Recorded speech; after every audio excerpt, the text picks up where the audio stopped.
এখনো খাওয়া হয়নি? ওর খাওয়ার জন্য সারাদিন বসে থাকবো নাকি? আমার আর অন্য কোনো কাজ না। তোমরা সবসময় ওর সঙ্গে এমন করো কেন বলো তো? তোমাকে হয়তো দরে দেখাতে হবে না, নিজের যে কাজ আছে তাই করো। কাঁদিস না।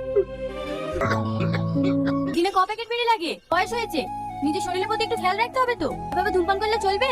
ধূমপান করলে শুধুমাত্র শরীরের ক্ষতিই হবে, ভালো কিছু হবে না। আগে এই ধূমপান বন্ধ করো, না হলে রোগ ভালো হবে না। এই নাও। নীলা, তোকে স্যার ডাকছে। যাচ্ছি, তুই বাদবাকি পেশেন্টগুলো দেখে নিস। আপনি আমাকে ডেকেছেন? হ্যাঁ দেখো নীলা, আমরা তোমাকে এই বছর এক্সামে বসতে দিতে পারছি না, কারণ তুমি এখনো নার্সিং কোর্সের কোনো ফিস জমা করোনি। স্যার, আমাকে কিছুদিন সময় দিন, আমি এর মধ্যে ফিস জমা করে দেব। সরি, আমার কিচ্ছু করার নেই।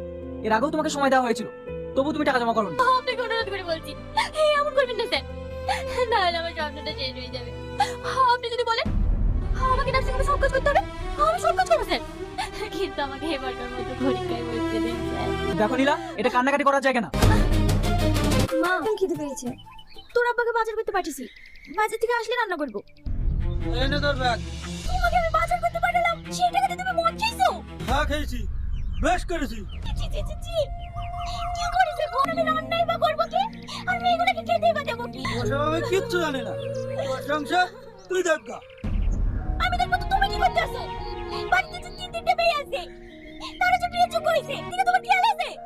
ও মেয়ে বলো তো, আমি তো তোর কাছ থেকে ছেলে চাইছিলাম, কিন্তু তুই বলবো তিনটে মেয়ে দিয়েছি, তাই তোর মেয়ে তুই কি করে মেয়ে দেবি না দেবি তুই দেখা। আমি কি মেয়ে সাথে করে বিয়ে দিলে এসছি নাকি? আমার কত মেয়ে ভালো ভালো ছেলেদারি চলে যাচ্ছি, তোর মেয়েকে বললা সেরকম ছেলেদারি চলে যা।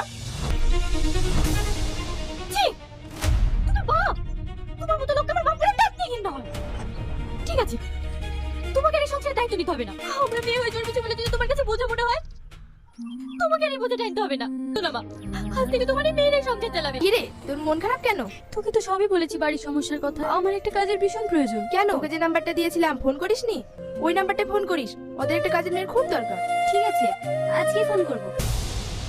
এক কাজ কর, একটা কাজের লোক দেখ যে সবসময় ওর খেয়াল রাখবে, তাহলে আর আমাদের ঝামেলা পোহাতে হবে না।